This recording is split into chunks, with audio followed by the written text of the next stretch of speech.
नमस्कार दोस्तों, कैसे हैं आप सभी? मैं उम्मीद करता हूं कि आप मस्त होंगे, व्यस्त होंगे।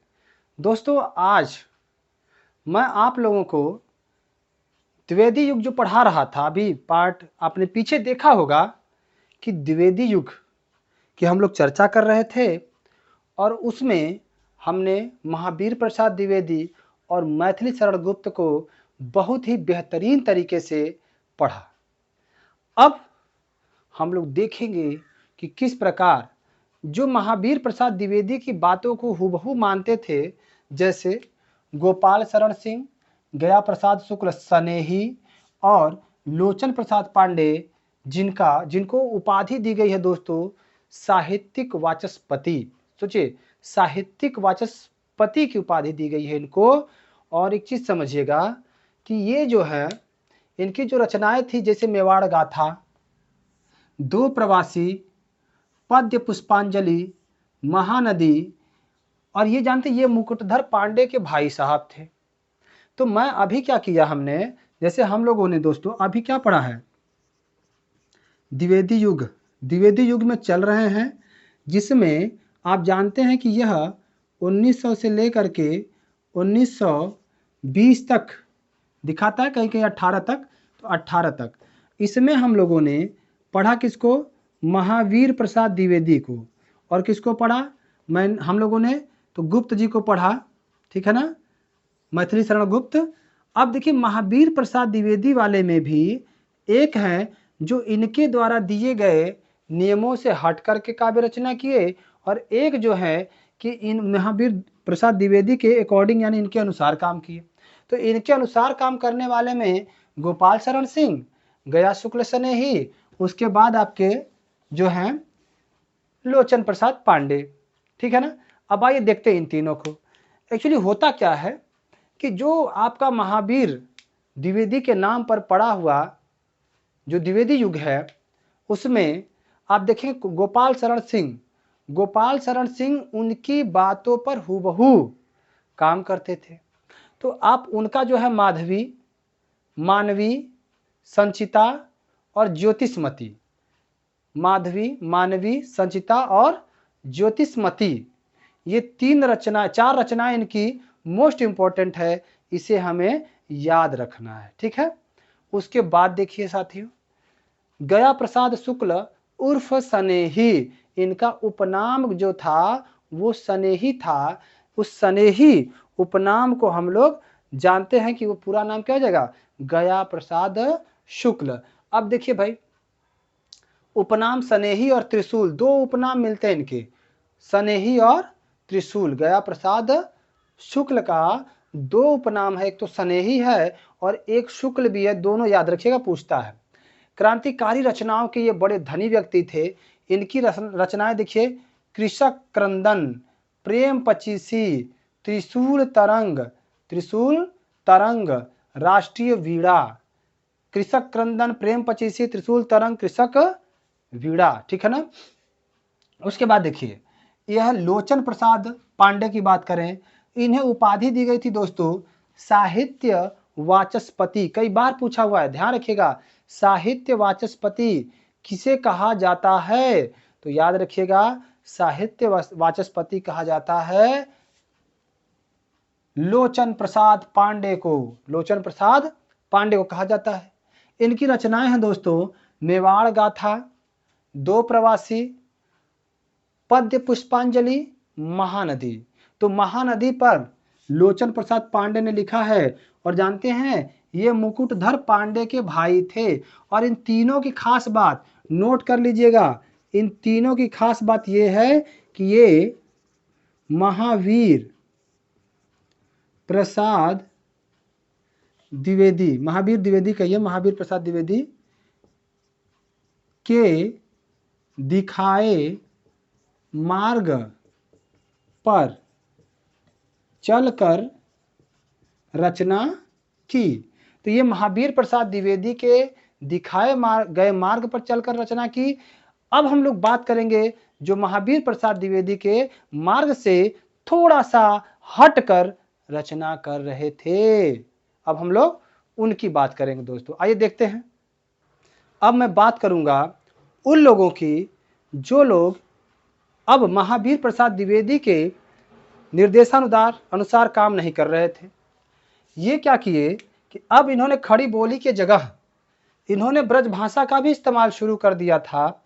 और उसमें जो पहले आपके रचनाकार हैं श्रीधर पाठक, 1869 से लेकर 1928 तक, श्रीधर पाठक की अगर बात करें तो इन्हें स्वच्छंदतावाद का प्रवर्तक माना जाता है।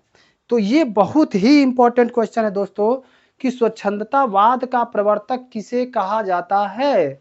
तो वो कहा जाता है किसको? श्रीधर पाठक को कहा जाता है। समझ गया ना? तो श्रीधर पाठक को स्वच्छंदतावाद का प्रवर्तक माना जाता है।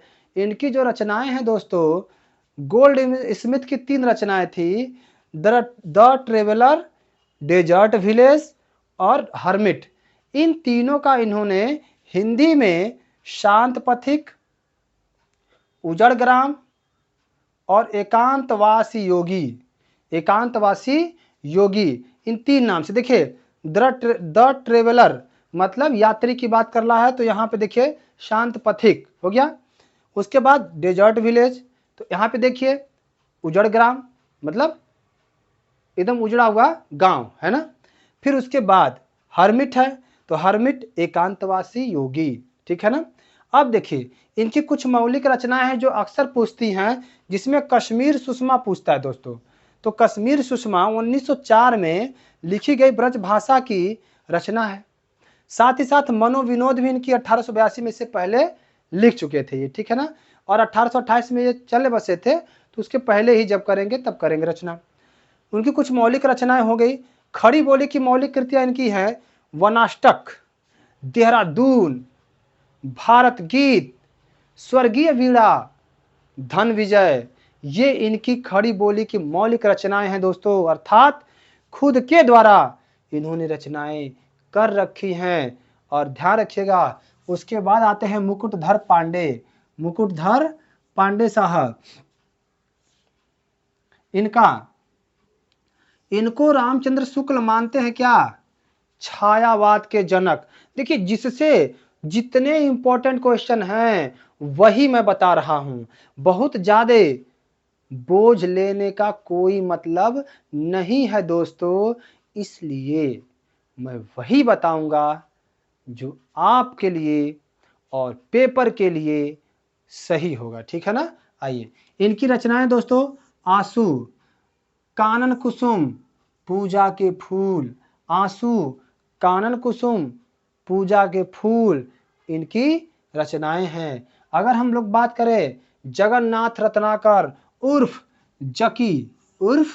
जकी या रत्नाकर की बात करें, तो रचनाएं इनकी दोस्तों आप देखेंगे बिहारी रत्नाकर, इसमें बिहारी के दोहे हैं। उद्धव शतक, इसमें 118 छंद हैं। गंगावतरण, यह भी इनकी रचना है। गंगावतरण तो कई बार पूछ चुका है, ठीक है ना। तो गंगावतरण, उद्धव शतक, बिहारी रत्नाकर, ये तीनों रचनाएं जो है जगन्नाथ रत्नाकर के हैं। और जानते हैं इन्हें भक्ति काल व रीति काल के मध्य का कवि कहा जाता है। तो याद रखिए दोस्तों, रामबाण क्वेश्चन यहां से बन जाएगा, जो सीधे पेपर के खोपड़ी में छेद करेगा। अब समझिए इस बात को, भक्ति काल व रीति काल के मध्य के कवि कौन हैं? तो आपके जगन्नाथ रत्नाकर हैं। और सत्यनारायण की बात करें, इन्हें कवि रत्न कहा जाता है, इन्हें ब्रज कोकिल भी कहा जाता है। कवि रत्न, ब्रज कोकिल, सत्यनारायण। इनकी रचनाएं दोस्तों भ्रमर गीत कविता है, और हृदय तरंग यह एक काव्य है, जिसमें दोस्तों ने 2 मोस्ट इंपॉर्टेंट इनकी कविताएं थी, एक तो अमर गीत और एक प्रेम कली। इन दोनों कविताओं की वजह से सत्यनारायण जी को प्रसिद्धि मिली। सत्यनारायण जी को क्या मिली? प्रसिद्धि मिली। किससे? अमर गीत और प्रेम कली से। अमर गीत और प्रेम कली नामक कविताओं से इनको प्रसिद्धि मिलती है दोस्तों। तो देखिए मैंने उन सारे क्वेश्चन को डिकोड कर दिया है जो आपके पेपर में आते ही आते हैं। ये मत सोचिएगा कि मैं वो सब बताऊंगा, मैं वही बताऊंगा जो आपके लिए होगा सही, जो पेपर के लिए होगा सही। आगे बढ़ते हैं दोस्तों और देखते हैं कि और क्या मुख्य मुख्य बातें हैं जो द्विवेदी कालीन चीजों से पूछती हैं, लोगों से पूछती हैं। आगे बढ़िए दोस्तों, आप देख रहे होंगे कि यहाँ पे एक नाम लिखा हुआ है, सियाराम शरण गुप्त। दोस्तों, इनकी खासियत यह है कि राष्ट्र कवि, प्रकृति के सुकुमार कवि मैथिली शरण गुप्त, मैथिली शरण गुप्त के अनुज थे, यानी कि मैथिली शरण गुप्त के छोटे भाई कौन थे? तो ये थे दोस्तों सियाराम शरण गुप्त, अर्थात दोनों भाई रचनाएं करते थे, छोटे भाई भी और बड़े भाई भी। इनकी रचना थी दोस्तों मौर्य विजय, बापू, मौर्य विजय, बापू, दुर्वादल, आंध्रा, अनाथ। अच्छा, एक चीज देखिए कि रामधारी सिंह दिनकर ने भी बापू लिखा है कविता, और इन्होंने भी बापू लिखा है, तो कंफ्यूज नहीं होना है, ठीक है ना। अब देखिए दुर्वादल, आंध्रा और अनाथ इनकी प्रमुख रचनाएं हैं। अगर हम बात करें उनके आगे नाथुराम शर्मा शंकर की, तो दोस्तों ये शंकर उपनाम से लिखा करते थे, और इनकी जो रचनाएं हैं शंकर सरोजनी, शंकर सर्वस्व, अनुराग रत्न, गर्भगंडा, रहस्य। दोस्तों, इनको माना जाता था ना कि ये बड़ा अतिशयोक्ति करते हैं, अतिशयोक्ति, अतिशयोक्ति के कवि इनको माना जाता था। अतिशयोक्ति मतलब किसी भी बात को खूब बढ़ा चढ़ा कर कहना, ठीक है ना। तो गर्भगंडा रहस्य इनका पूरा अतिशयोक्ति से भरा पड़ा है दोस्तों, ध्यान रखिएगा। तो ये जो थे अतिशयोक्ति के कवि माने जाते थे दोस्तों, और शंकर उपनाम से लिखा करते थे, ये शंकर उपनाम से लिखा करते थे। अब आते हैं राष्ट्रीय क्रांतिकारी धारा के महान कवि दिनकर जी के बारे में, जिनका पूरा नाम है रामधारी सिंह दिनकर। दोस्तों, नाम और काम दोनों इनका बड़ा ही उजाला देने वाला रहा। दिनकर है नाम और काम भी साहित्य को उसके चरम पे पहुंचाने का रहा दोस्तों इनका, और जानते ये बखूबी उसमें सफल भी रहे, सफलता भी अर्जित किया इन्होंने। आइए देखते हैं कैसे। इनकी जो धारा थी दोस्तों, ये बड़ा ही क्रांतिकारी धारा थी, ध्यान रखिएगा। क्रांतिकारी धारा होने की वजह से इनकी रचनाएं भी क्रांतिकारी हुआ करती थी। इनका जन्म 1908 में बिहार के मुंगेर जिले के सिमरिया गांव में हुआ था दोस्तों। बिहार के मुंगेर जिले के सिमरिया ग्राम में हुआ था, और इनकी मृत्यु 1974 में हो गई थी दोस्तों। अगर हम बात करें कि यह राज्यसभा के सांसद रहे हैं और दूसरे राष्ट्र कवि भी माने जाते हैं, ये दूसरे राष्ट्र कवि हैं और राज्यसभा के सांसद भी हैं, और ये भागलपुर विश्वविद्यालय के कुलपति भी रह चुके हैं 1963 से 1965 तक। भागलपुर विश्वविद्यालय के कुलपति, ठीक है ना, ये रह चुके हैं। 1959 में इनको पद्म भूषण मिलता है, और संस्कृति के 4 अध्याय के लिए इनको साहित्य अकादमी पुरस्कार मिलता है दोस्तों, और 1972 में उर्वशी के लिए ज्ञानपीठ पुरस्कार मिलता है। सोचिए इनकी रचनाएं कैसी थी। अब देखिए इनकी रचना रश्मि रथी जो 1952 में आती है, कर्ण पर आधारित थी। कभी पढ़िएगा, इतना मजा आएगा रश्मि रथी को पढ़ने में भाई साहब, गजब का आनंद आता है, जोश भर जाता है, और कभी कभी कर्ण की दानवीरता को देखकर मन पूरा द्रवित हो उठता है कि क्या ऐसा भी कोई हो सकता है। कभी कभी उसके बाजुबल, उसके बल को देखकर इतना जोश आ जाता है कि वाह क्या सूरवीर था ये। कभी कभी तो उसका कर्तव्य प्रेम देखकर, मित्र प्रेम देखकर ऐसा लगता है कि काश हम भी किसी के प्रति ऐसी ही मित्रता, या कोई हमारे प्रति ऐसा ही मित्र होता। उसका कृष्ण भगवान के प्रति आदर देखकर, सम्मान देखकर ऐसा लगता है कि काश कोई ऐसा ही आदर सम्मान देता। आपको नहीं लगता कि सर्वगुण संपन्न कर्ण, जो जानता था कि मेरा मित्र गलत है, लेकिन फिर भी उसने मित्रता नहीं छोड़ी, जान भले ही दे दिया, ठीक है ना। तो एक गाना है ना, दिल दे दिया है जान तुझे देंगे, दगा नहीं करेंगे सनम। तो यहाँ सनम की जगह मित्र रख लीजिए, फ्रेंड रख लीजिए। आगे बढ़ते हैं। उर्वशी दोस्तों, उर्वशी 1961 में लिखी गई एक रचना है जिसको 72 में ज्ञानपीठ पुरस्कार मिलता है। उर्वशी की रचना 1971 में होती है, लेकिन ज्ञानपीठ पुरस्कार कब मिलता है? 1972 में दोस्तों। रेणुका 1935 में आती है, रसवंती 1938 में, संस्कृति के 4 अध्याय, परशुराम की प्रतीक्षा, ये चीन के युद्ध के बाद लिखी गई, जस्ट बाद लिखी गई, 1963 में इनकी रचना है दोस्तों, और यह भारत चीन युद्ध के बाद लिखी जाती है।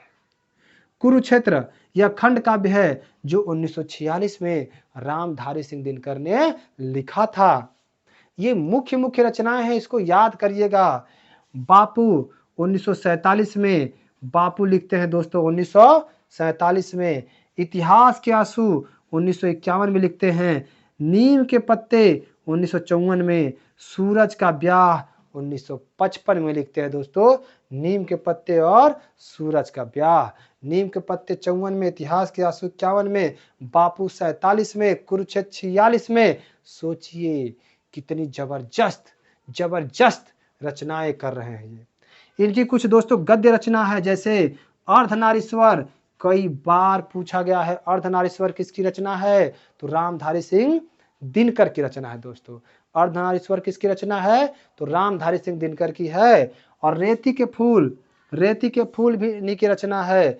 हमारी संस्कृति एकता, यह भी इन्हीं की रचना है। वेणुवन, पंत और मैथिली शरण, मेरी यात्राएं, दिनकर की डायरी, ये सारी के सारी रचनाएं इन्हीं के हैं साथियों। और मैं बता दूं कि इनकी रचनाएं हिंदी साहित्य के लिए रामबाण रचनाएं साबित हुई हैं, और लगभग हिंदी साहित्य में इनकी रचना अक्सर पूछा जाता है। ठीक है ना? आइए अब हम लोग बात करते हैं आगे की तरफ चलकर कि और कौन कौन से कवि हैं जो द्विवेदी काल में तहलका मचाते हैं। तो आगे की तरफ अगर बढ़ते हैं तो आपको देखेंगे आप, तो लगभग जितने भी द्विवेदी काल के हमने 8-10 कवियों को बताया है, उसके बाहर एक भी प्रश्न नहीं आता है, लगभग वहीं से आता है दोस्तों। और जो भी चीजें इसमें थोड़ी बहुत बची होंगी, उसे मैं 5 के पंच सीरीज से कंप्लीट कर दूंगा। तब तक के लिए जय हिंद, जय भारत, जय हिंदी दोस्तों।